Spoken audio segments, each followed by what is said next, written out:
여호수아 6장 15절부터 21절 말씀을 가지고 성벽이 무너져 내린지라 라는 제목으로 하나님의 말씀 같이 묵상합니다. 1606년 일본의 막부가 되었었던 도쿠가와 이에야스가 사신을 보내서 조선과의 화친을 청하게 되었습니다. 도쿠가와는 사신을 통하여서 1592년도에 일어났었던 임진년 전쟁은 자신과는 전혀 상관이 없다는 것을 밝히게 됩니다. 이에 조선은 일본이 전쟁 때에 조선 선왕들의 무덤을 갖다가 회파했다고 그들에게 강력하게 항의하게 됩니다. 여기에 이 도쿠가와 이에야스는요, 2명의 전쟁 범죄자들을 갖다가 조선에 보내게 되었고, 조선은 이 둘을 참수하여서 길거리에 효수하게 되었습니다. 당시 저자에 효수된 2명은 근데 문제가 있었는데요. 나이가 불과 20세 초반의 젊은이들 2명이 이렇게 참수가 되어졌던 것입니다. 문제는 그들이 너무 어려서 실제로는 임진년 전쟁이 일어났을 때에는 사실은 조선 땅에 올 수도 없었고요. 조선에서 만행을 저지를 수 있는 나이도 아니었던 것입니다. 결국 도쿠가와 이에야스가 했던 행위는 사과하는 신용만 하고 말았던 것입니다. 여기에 조선은 외인들의 거짓 범인 인계를 믿을 수가 없고 이 일을 종묘에 구할 수 없다면서 강력하게 항의했었던 내용이 지금도 기록으로 남아 있습니다. 여러분, 우리가 이 땅을 살아갈 때 잘못한 것이 있을 수 있습니다. 근데 그 일에 대해서 사과를 하려면 대충이 아니라 진심으로 온전하게 사과해야지 사과가 사과될 수 있는 것입니다. 문제는 사과를 그냥 단순히 입술로 했다고 다 해결되는 거 아닙니다. 어정쩡한 사과는요, 사실은 안 하는 게 더 낫습니다. 하게 되면 더 마음에 상처를 줄 수도 있는 거예요. 승리도 여러분 마찬가지입니다. 어떤 일을 승리할 때 어정쩡하게 이기고요, 가까스로 이기는 것, 진 것보다는 낫지만은요, 그것은 시원하고 온전하지 않은 것입니다. 오히려 이기고도 마음이 불편할 때가 많이 있는 겁니다. 결국 승리가 승리되려면은요, 그 기쁨을 저희들이 만끽하려면은 작은 승리가 아니라 사실은 온전한 승리가 되어져야지, 완전하게 이겨야 비로소 승리라 할 수 있는 것입니다. 본문을 보면 이스라엘이 여리고를 불과 7일 만에 완전히 정복합니다. 6일 동안 하루에 한 바퀴씩 도는 거 여리고를 돌았고요. 7일째는 평소와 다르게 여리고를 7바퀴를 돌게 됩니다. 하나님의 말씀대로 7일째가 되었을 때 7바퀴를 돌고 제사장들이 나팔을 불게 되고 백성들이 큰 소리를 질렀을 때 성경은 얘기를 합니다. 견고했던 여리고성이 무너져 내렸다라고 이야기합니다. 여러분, 당시 이스라엘 백성들이 이겼던 승리는요, 어정쩡한 승리 아니었습니다. 온전했고요, 분명했고요, 완전히 이겼던 그런 큰 쾌거였던 것입니다. 철옹성과 같은 여리고를 한 명의 인명 피해도 없이 이겼습니다. 조그만 물자의 희생도 없이 이겼습니다. 하나님의 전적인 은혜로 완전하게 승리할 수 있었던 겁니다. 여러분, 요한복음 14장 27절, 내가 너희에게 주는 평안은 세상이 주는 것과 같지 아니하니라. 너희는 마음에 근심하지도 말고 두려워하지도 말라. 주님 말씀하십니다. 세상에는 두려운 일이 많이 있죠. 근심스러운 일도 적지 않습니다. 그런데 그 모든 것을 이기기 위하여서는요, 세상이 주는 것이 아니라 하나님이 주는 온전한 평안, 승리, 은혜가 있을 때 우리의 삶이 온전하게 승리할 수 있는 것입니다. 여러분, 그렇다면 우리가 어떻게 하면 여리고 성벽이 완전하게 무너져 내리는 것처럼 우리가 이 땅 가운데 어려움 중에도 승리할 수 있을까 저희들이 묻게 됩니다. 본문은 저희들에게 2가지로 이야기를 합니다. 첫 번째는요, 우리가 온전히 승리하기 위해서는요, 하나님을 향하여서 온전히 드릴 수 있어야 된다 이야기합니다. 같이 읽은 본문의 내용을 보면 17절 그리고 18절 21절에서 공통적으로 표현되어지는 단어가 있습니다. 온전히 바치되, 온전히 바치고, 온전히 바치되, 이 세 단어가 반복되어집니다. 여러분, 하나님께서는요, 이스라엘에게 여리고 전쟁의 전리품들을 너희들이 가지지 말고 하나님에게 온전하게 바치라고 얘기를 합니다. 이스라엘 백성도 이 말씀을 들었고요, 정말 하나님을 향하여서 조금도 감하지 않고 다 하나님에게 봉헌하는 모습을 보여줍니다. 여러분, 생각해 보시면은요, 하나님께서 여리고에서 나는 물질이 너무나도 탐이 나서 그렇게 한 거 아닙니다. 근본적인 이유가 있다면 하나님은 이스라엘이 온전히 바치는 모습 가운데 이스라엘 백성들이 하나님을 향하여 어떤 태도로 나아가는가, 이게 더 중요했던 겁니다. 특히 여리고는요, 가나안 정복 전쟁 중에서 가장 첫 번째 성입니다. 그리고 철옹성이었었고 감히 힘으로 정복할 수 없을 만큼 굉장히 굳건한 곳이었었습니다. 많은 물자가 있었던 곳입니다. 여기에 하나님께서는 여리고를 만약에 이스라엘 백성들이 정복하면은요, 충분히 인간적인 욕심이 있을 거라는 거 예상하셨던 겁니다. 여러분 불행히도 잘 아시는 대로요, 아간이라는 영혼이 범죄하죠. 인구가 60만 가운데 남성만 60만이고 전체를 치면 200만입니다. 여러분 200만 명 중에 한 명이 범죄했을 때 이스라엘 백성들이 아이성 전투에서 패하여서 크게 낙담했던 것 여러분 잘 아실 겁니다. 온전한 승리는 우리가 먼저 하나님 앞에 온전하게 드리는 헌신이 있을 때 가능한 것입니다. 중요한 것은요, 순서입니다. 승리하고 온전히 드리는 거 아닙니다. 온전히 드려야 승리가 있는 것입니다.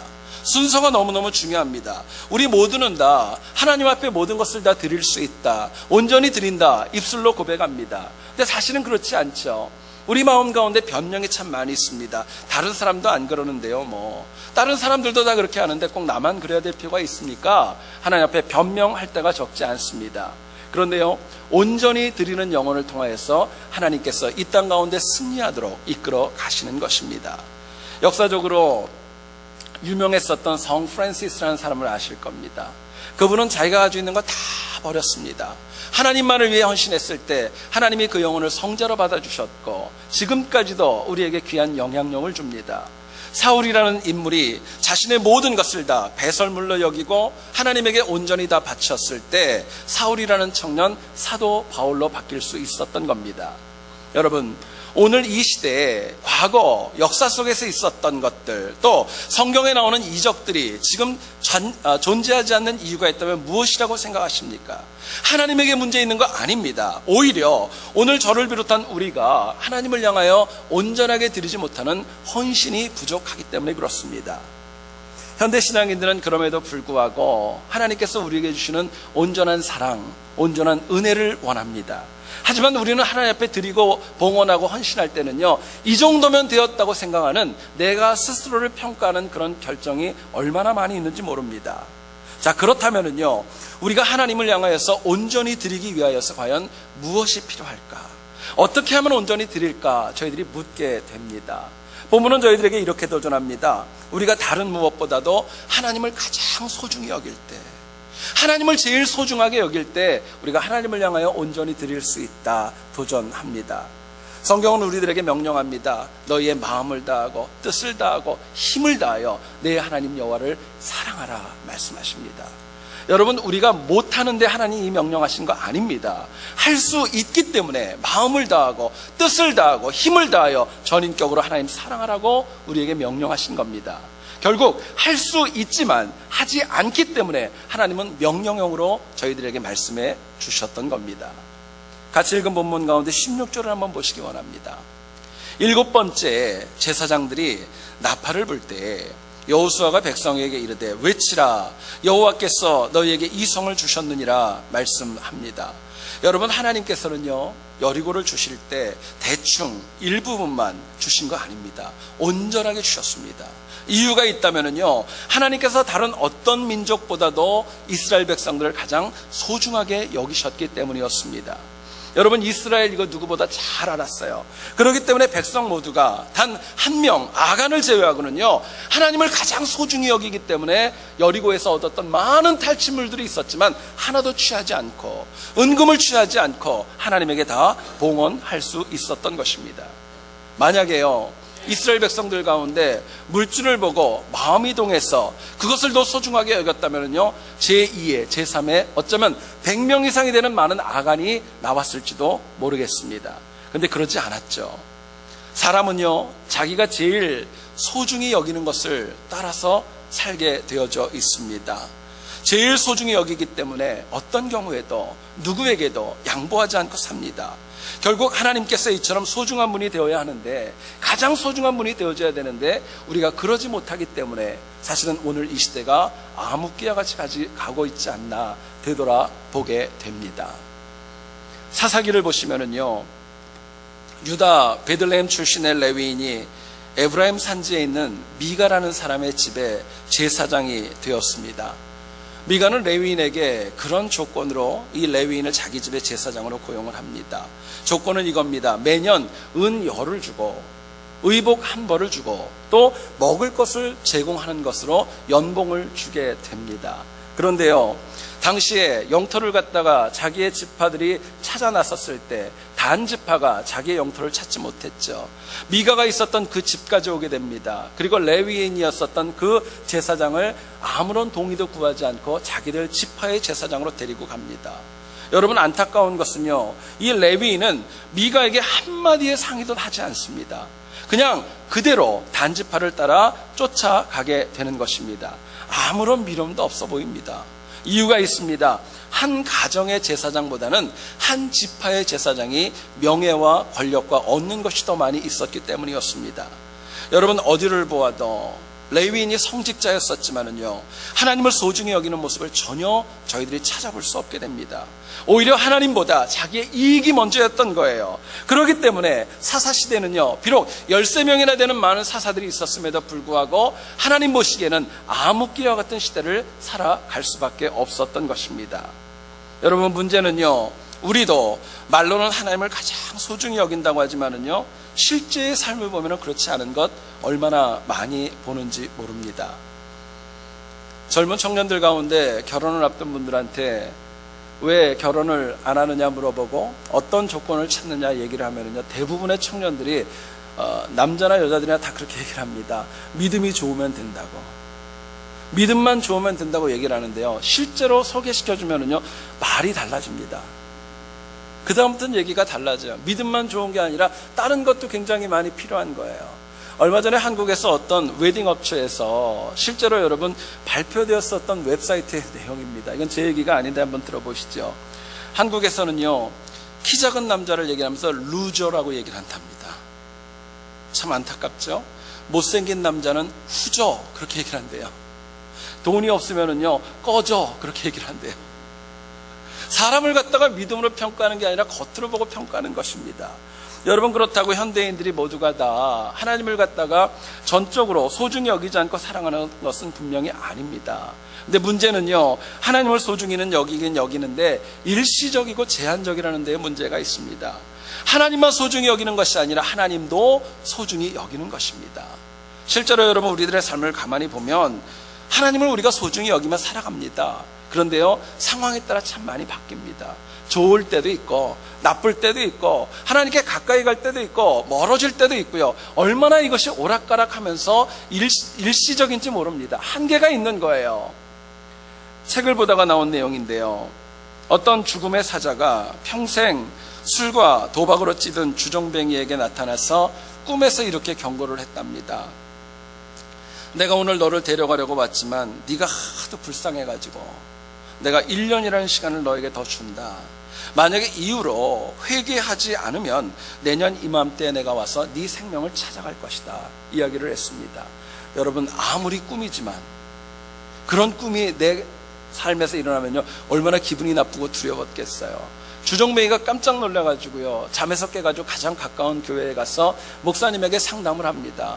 목사님께서 참 기뻐하시면서 하나님이 영혼을 터치하셨구나 얘기하면서 당장 술과 도박을 끊고 하나님께로 돌아오라 이야기합니다. 주정뱅이가 정말 일정 기간 동안에는요, 하나님 앞에 나와서 열심히 신앙생활을 합니다. 근데 시간이 지나면서 한 번, 두 번 빠지기 시작을 합니다. 결국에는 교회에 나오지 않게 되었고 다시 술과 도박에 찌들어 살아가는 삶으로 돌아가고 말았습니다. 목사님께서 과거에 있었던 이야기를 다시금 리마인드 시켜주면서 주정뱅이의 일을 책망합니다. 그러자 주정뱅이가 그렇게 얘기를 합니다. 역시 내게는 이 삶이 어울립니다. 그리고 다시 교회로 오지 않았답니다. 문제는요, 어느 날 이 주정뱅이가 죽었다는 그 부고 소식을 목사님이 듣게 되었습니다. 날짜를 확인해 봤어요. 여러분, 놀랍게도요, 그 주정뱅이가 꿈을 꾸고 정확하게 1년이 되는 날, 그날 생명을 하나님이 취해 가셨다는 이야기입니다. 여러분, 사람은 누구나가 다 과거에 실패가 있습니다. 없을 수 없죠. 안타깝게도 내가 과거에 실패했던 거, 실수했던 거 안 하면 좋겠지만 저를 비롯한 우리는 그것을 참 많이 반복합니다. 어떤 경우는 하지 말아야 될 것은 잘 안 고칩니다. 잘 고쳐놓았던 것 다시 그 기대대로 지키지 못하고 살아갈 때 얼마나 많은지 모릅니다. 여러분, 우리가 지금까지 하나님보다 내 것을 소중히 여겨서 지금처럼 산다면요, 바꾸셔야 됩니다. 하나님보다 소중히 여기는 것이 있다면요, 그거 놓으셔야 돼요. 바꾸셔야 됩니다. 그래야 하나님을 소중히 여기는 그 가운데, 하나님 주시는 은혜 가운데 살아갈 수 있는 것입니다. 여러분, 우리가 하나님을 소중하게 여길 때요, 내가 가지고 있는 소중한 것들 그분 앞에 드릴 수 있는 것입니다. 물질만 생각하지 마시죠. 물질보다 더 중요한 것은요, 내 마음의 중심입니다. 내 시간입니다. 내 정성이고요, 내 헌신을 하나님 앞에 드리는 겁니다. 하나님께서 가장 소중하시기 때문에 물질과 시간, 내 전인격을 드려도 기쁨으로 드릴 수 있는 것입니다. 여러분, 물질과 명예 모든 것은요, 하나님을 소중히 여겨서 하나님이 채워주셔야 더 풍성한 것입니다. 내가 하는 것보다 하나님이 주셔야 더 풍성한 거예요. 성벽이 무너지는 온전한 승리는 우리가 먼저 하나님을 제일 소중하게 여길 때, 그때 하나님이 우리에게 주시는 영적 선물이라는 거 가슴에 깊이 새기기를 소원합니다. 여러분, 그랬어요. 항상 세상 그 무엇보다도 하나님을 제일 소중하게 여겼어 그분에게 온전히 내 전인격을 드림으로 인하여서 날마다 온전한 승리 체험하는 우리 모두 될 수 있기를 주의 이름으로 축원드립니다. 두 번째로 생각할 것은요, 우리가 온전하게 승리하려면 하나님의 은혜 기억하며 사셔야 됩니다. 하나님의 은혜를 기억하자는 겁니다. 15절 보시죠. 일곱째 날 새벽에 그들이 일찍이 일어나서 전과 같은 방식으로 그 성을 7번 도니 그 성을 7번 돌기는 그날 뿐이었더라 말씀합니다. 여러분, 이스라엘 백성들 6일 동안 여리고성을 하루에 한 바퀴씩 돌았죠. 7일째가 되었을 때는요, 그 성을 7바퀴를 돌게 됩니다. 근데 가만히 한번 생각해 보시죠. 이스라엘 백성들이 여리고를 6일 동안 한 번씩 돌고 7일째는 7번 돌았던 것, 자기들 생각대로 한 거 아닙니다. 하나님의 말씀을 듣고 그대로 순종했던 거예요. 이스라엘 백성들은 하나님이 주셨던 말씀을 잊어버리지 않고 가슴에 새겼고 그대로 실천해서 승리할 수 있었던 겁니다. 본문 17절을 한번 더 보시죠. 모든 것은 여호와께 온전히 바치되 기생 라합과 그 집에 동거하는 자는 모두 살려주라. 이는 우리가 보낸 사자들을 그가 숨겨 주었음이니라 말씀하십니다. 여호수아가 여리고를 정탐하기 위하여서 2명의 정탐꾼을 보냈다는 거 잘 아실 겁니다. 여러분, 당시에 여리고는 긴장하고 있었고요, 정탐꾼이 왔다는 거 알았습니다. 근데 라합이라는 여인이 그들을 살려줬고 숨겨주게 됩니다. 그리고 그 도움을 이스라엘 백성들 마음에 깊이 새겼고 기억하여서 여리고를 정복할 때 라합과 그 모든 식솔들을 살려주었던 겁니다. 여러분, 결국 이스라엘 백성들은요, 여리고를 정복해 나갈 때 하나님의 말씀을 기억하였고 사람에게 도움받았었던 것 하나도 빼놓지 않고 다 마음에 새기고 기억하고 있었던 것입니다. 여러분, 현대는 참 패역한 세대입니다. 범죄가 너무너무 많이 있고요, 인간의 말로 표현할 수 없는 상식이 깨지는 거 얼마나 많이 보는지 모릅니다.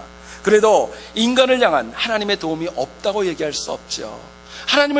하나님께서 우리를 향한 도움이 분명히 있습니다. 문제는 우리 삶에 하나님의 은혜가 없는 거 아닙니다. 많이 주셨음에도 불구하고 내가 그거 기억하지 못하는 거예요. 받았음에도 불구하고 잊어버리는 것이고 새기지 못했기 때문에 매일같이 없다고 불평하는 것입니다.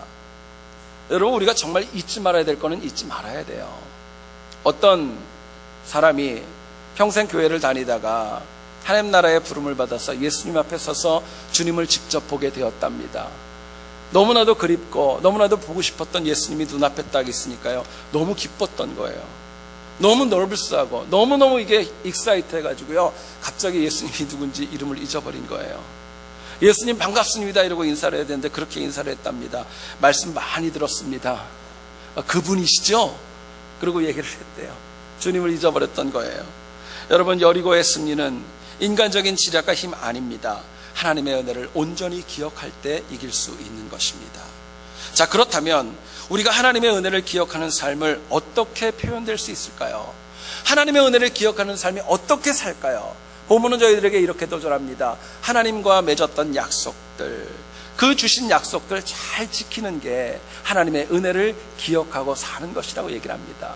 약속 지키며 살라고 이야기합니다.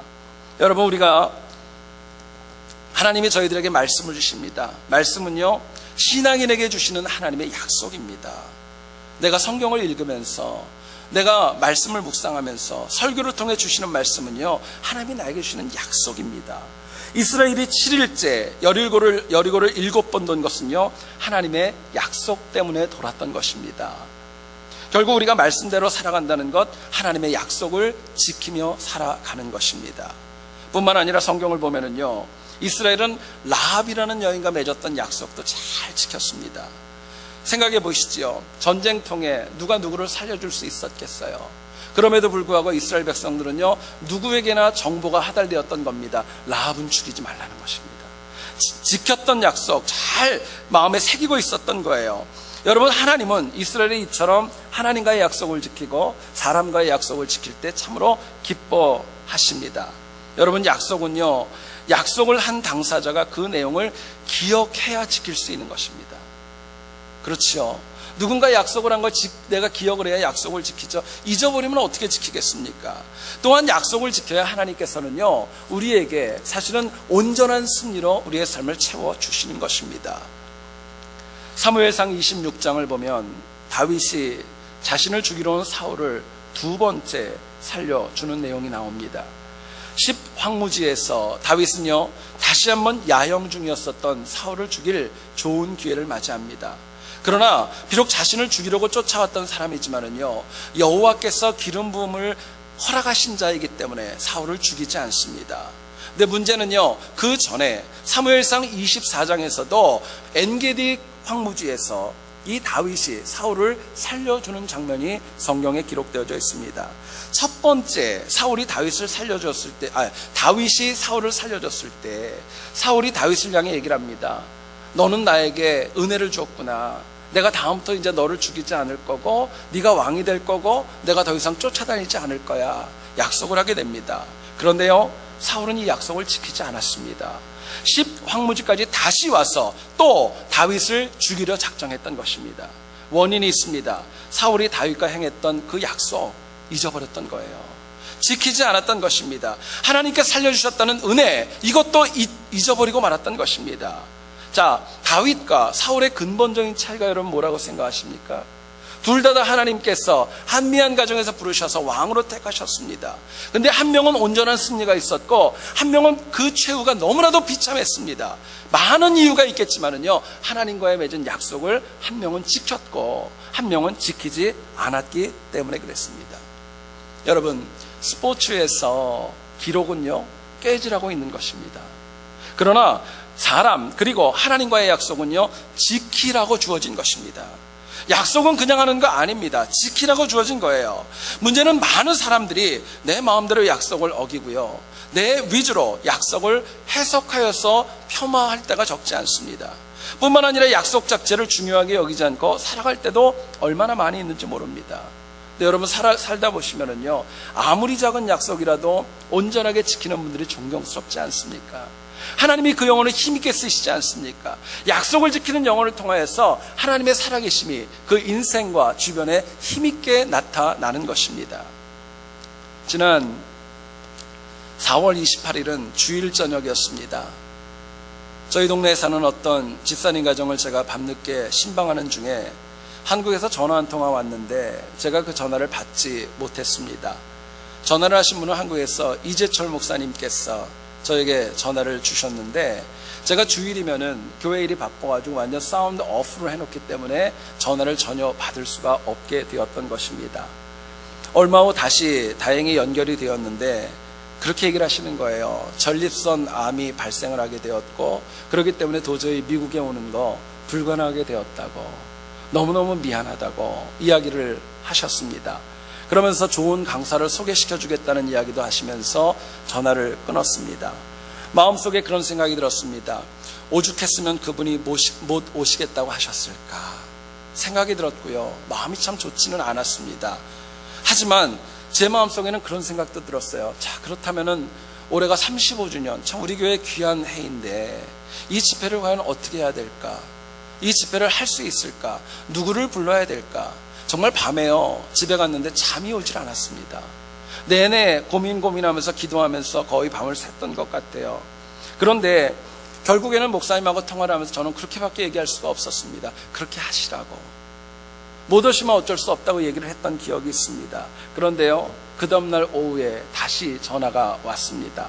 하루 만에 다시 오시겠다고 말씀하셨습니다. 정중하게 저한테 사과를 하면서 한 가지 양해를 좀 구하겠다고 얘기를 하시면서 제안을 하셨습니다. 이유가 뭐냐면요, 집회를 한 주만 당길 수가 있다면 집회 후에 조금 쉬고 수술을 받으면 좋을 것 같은데 그렇게 좀 해주셨으면 좋겠다고 양해를 구하며 전화가 왔습니다. 개인적으로 그 전화를 받고 우리 장로님들한테 다 전화를 했고 양해를 구하고 다시 한국에 전화를 드려서 그럼 그렇게 하겠다고 이야기를 했던 기억이 있습니다. 그래서 저희 교회가 예정되었던 기간보다 한 주가 앞당겨 집회가 마치게 되었던 것입니다. 여러분, 저는요, 말씀 집회를 마치고 혼자 생각해 봤습니다. 전립선 암임에도 불구하고 왜 다시 오시겠다고 하셨을까? 다시 한번 생각해 보았고 고민하게 되었습니다. 근데 그분이 주일날 설교하는 내용을 보면서 원인을 찾게 되었습니다. 목사님 그렇게 얘기를 하시더라고요. 과연 내 개인적인 문제로 그곳 집회를 안 간다면 하나님께서 기뻐하실까 생각했답니다. 그 교회가 최근에 계속적으로 사도행전을 묵상하고 있는데 사도 바울이라면 과연 이 상황에서 어떻게 했을까 고민하게 되었답니다. 그리고 기도하는 가운데 결정은요, 그래도 약속한 거 지켜야 된다 결정을 내리고 전화를 주셨던 겁니다. 여러분, 결국 하나님과의 약속이었다 이야기를 하시고요, 또한 우리 세안교회와의 약속이었기 때문에 무리를 해서라도 오시겠다고 그렇게 말씀을 해주셨던 겁니다. 개인적으로 집회도 참 많이 좋았지만은요, 생각하면 생각할수록 어렵고 힘든 가운데에도 정말 약속을 지켰다는 그 사실 자체가 제 개인적인 생각과 제 마음에 얼마나 큰 감동과 더 큰 은혜를 주셨는지 모릅니다. 여러분, 약속은요, 내가 손해가 되어도, 내가 좀 힘들어도요, 내 마음에 기억에 남는 것은요, 지키셔야 합니다. 지키셔야 돼요. 너무 쉽게 그럴 수밖에 없었다고 변명하는 거는요, 누구나 할 수 있습니다. 그런데 하나님은 속지 않는 거예요. 또 약속은 힘들고 손해가 되어도, 희생과 시간이 투자되어도요, 반드시 지켜야 온전한 승리 체험할 수 있는 것입니다. 여러분, 무엇보다도요, 신앙인들은요, 하나님과 맺은 약속은 지키셔야 됩니다. 하나님과 맺었던 서원, 하나님과 맺었던 약속만큼은요, 여러분 온전하게 지켜나가셔야 돼요. 저는 그런 생각을 해봅니다. 하나님께서는요, 우리가 약속을 지켰다는 그 결과보다도 그 약속을 지키기 위해서 얼마나 헌신하고 노력하고 희생하는가, 저는 하나님이 그 모습을 보고 더 기뻐하시겠다 생각해 보았습니다. 여러분, 저를 비롯해서 우리 모두가 다 그런 때가 있었죠. 여기 보면 직분자들이 참 많이 있는데요, 처음에 직분자로 세워졌을 때 하나님이 저희들에게 주셨던 감격이 얼마나 많이 있습니까? 내가 이렇게 섬겨야 되겠다, 이렇게 헌신해야 되겠다, 이렇게 하나님 나라 위해서 수고해야 되겠다, 얼마나 많은 작정과 약속이 있었는데 과연 그것을 우리가 얼마나 지키고 살아가고 있는가 말씀을 준비하며 묻게 되었습니다. 여러분, 내가 하나님과 사람들 앞에 서원했던 것 바르게 이행하고 있는지, 지키고 있는지요, 살펴보셔야 됩니다. 그럴 때 내가 잃어버린 그 승리 온전하게 회복할 수 있기 때문에 그렇습니다. 여러분, 신앙인은요, 하나님과의 관계 속에서만 약속 지키는 거 아닙니다. 사람들과의 관계도요, 내가 입술로 고백한 거, 내가 사람들과 약속한 거, 그것도 힘들어도 지키셔야 됩니다. 일반적으로 그런 것 같아요. 다급한 약속은 그 한 사람은 기억하는데요, 아쉽지 않은 사람은 약속을 잃어버리는 게 상례입니다. 그런데요, 내가 안 지킨 약속 때문에 누군가가 상처를 받는다면요, 힘들어도 그 약속은 지키셔야 됩니다. 지키셔야지 열매가 있는 거예요. 이유가 있습니다. 오늘 본문을 보더라도 이스라엘이 지켰던 약속을 가지고 라합 가정이 살아나지 않았습니까? 라합이 삶으로 인하여서 다윗이 태어났고, 다윗이 태어남으로 인하여서 예수 그리스도가 태어났고, 그분으로 인하여 오늘 우리에게까지도 구원이 전해졌기 때문에 그렇습니다. 여러분, 우리가 항상 하나님 주신 은혜를 기억하여서 하나님과 사람과 맺은 약속 잘 지키면서 그 가운데 주시는 온전한 승리로 날마다 체험하고 또 누리는 은혜가 있기를 다시 한번 주님의 이름으로 축원드립니다. 히브리서 12장 4절을 보면 이런 말씀이 나옵니다. 너희가 죄와 싸우되 아직 피 흘리기까지는 대항하지 아니하고 말씀합니다. 우리가 악한 세력과 싸우는데요, 피 적극적으로 그렇게 대항하지 않는다는 겁니다. 그런데요, 우리가 죄와 피 흘리기까지 싸워야 되는 이유가 있습니다. 죄에 관해서는요, 온전히 승리하셔야 되기 때문에 그렇습니다. 지면 안 되는 거예요. 이겨야 하기 때문에 피가 흘려도 희생이 돼도 저희들이 끝까지 헌신해야 되는 것입니다. 여러분, 이처럼 여리고 성벽이 온전히 무너져 내리는 승리를 하기 위해서는요, 하나님 소중히 여기시고요, 온전히 헌신할 수 있는 태도와 열정이 필요합니다. 항상 하나님 주신 은혜 잘 기억하여서 하나님과 맺은 약속, 사람과 맺은 약속 잘 이행해 주셔야 됩니다. 그래서 우리가 이 땅에서 마귀의 계계를 온전히 이기고 승리하는 우리 모두 될 수 있기를 다시 한번 주님의 이름으로 축원드립니다. 우리 이 시간에 같이 하나님 앞에 찬양하며 나가지요. 우리 두 번째 했었던